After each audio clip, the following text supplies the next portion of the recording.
Hello friends, আসসালামু আলাইকুম। আমার সাথে রয়েছে সুমাইয়া। সুমাইয়া, কেমন আছো? ভালো। আচ্ছা, দর্শকদের তোমাকে নিয়ে অনেক জানার আগ্রহ। সো আমি তোমাকে যে কোয়েশ্চেনটা করব তোমার সত্যি বলতে হবে, তুমি পারবা? ওকে।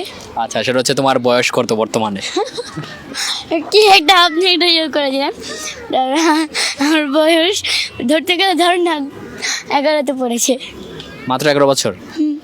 আচ্ছা, ঠিক আছে, আমি এটা সত্যি সই ধরে নিচ্ছি। আর তোমার পরবর্তী কোয়েশ্চেন সেটা হচ্ছে তুমি রাতে কখন ঘুমাতে যাও? আমার আমার রাত অনেক জায়গার ইচ্ছা, ওটা আমি জাগি অনেক। আমার ফজর নামাজ পড়ে তারপরে ঘুমানোর ইচ্ছা। মানে সারা রাত জেগে থাকো তুমি? হ্যাঁ, ফজর নামাজের জন্য, শুধু ফজর নামাজের জন্য। আজকে পড়তে পারিনি। তুমি নামাজ পড়ো? হ্যাঁ, অবশ্যই, কেন পড়বো আচ্ছা, না। কয়েক তো পড়ো নামাজ?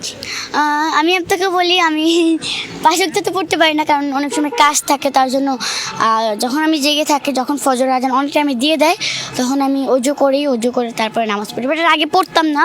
আমার যে বড় ভাই, শিপন ভাই, উনি বলেছেন যে আপু তুমি এই দেখো, তুমি এই জগতে তুমি ভালোভাবে কাটাচ্ছ, কিন্তু পরকালে গেলে কিন্তু তোমার গান বাজনা বেটার কিচ্ছু যাবে না, তোমার সাথে অবশ্যই আর নামাজ কালাম এগুলো যাবে। আমি বলছি আচ্ছা ঠিক আছে। পরে আমার ভাই একদিন আমাকে নামাজ পড়ালো জোহরের সময়। না, হ্যাঁ, জোহরের সময় তো পড়ে দিকে। জোর থেকে শুরু করছো নামাজ পড়া? না, হ্যাঁ, এর আগেও পড়ছি, এর আগে অনেক পড়ছি। আচ্ছা আচ্ছা আচ্ছা। মানে আমার তো খালার তুমি বাড়িতে গেলেও আমি পড়ি। আচ্ছা, তাহলে আমার উত্তরটা হচ্ছে তুমি সারা রাত ঘুমাও না, জেগে থাকো? আচ্ছা, এমনিতে সারা রাত কেন ঘুমাবো না, অবশ্যই ঘুমাই। আচ্ছা, কখন ঘুমাতে যাও তুমি, কয়টার দিকে? বললামই তো 5টার পরে, আচ্ছা, যখন 5টার পরে। আজানের পরেই তো। আচ্ছা, তুমি তাহলে ঘুম থেকে কখন ওঠো, কয়টার দিকে? একদিন উঠেছি 6টা, সকাল 6টা না, রাত 6টা। হ্যাঁ, সারাদিন ঘুমিয়ে রাত 6টায়, মানে সন্ধ্যা 6টায়? হ্যাঁ, আরেকবার 4টা, আর একদিন উঠেছি দুপুর 2টা, আর একদিন 1টা, আর একদিন অনেক সময় 10টা, অনেক সময় 11টা, এরকম।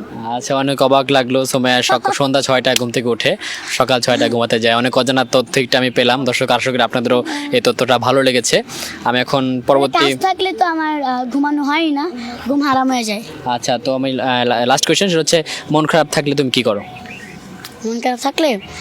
মন খারাপ থাকলে কেউ যদি পাশে যায়, হইরা নিজের পাশে যাই, দিকে জায়গা। আচ্ছা, এইদিকে বসো তুমি, এখন ক্যামেরার অ্যাঙ্গেল চেঞ্জ হয়ে যাবে। হ্যাঁ, মন খারাপ থাকলে কি সরে যাও? না, মন খারাপ হলে কারোর সাথে কথা বলি না।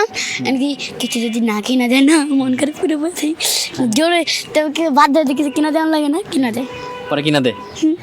আচ্ছা তো বাইরের লোকজন না, নিজের আপন মানুষদেরকে বলি।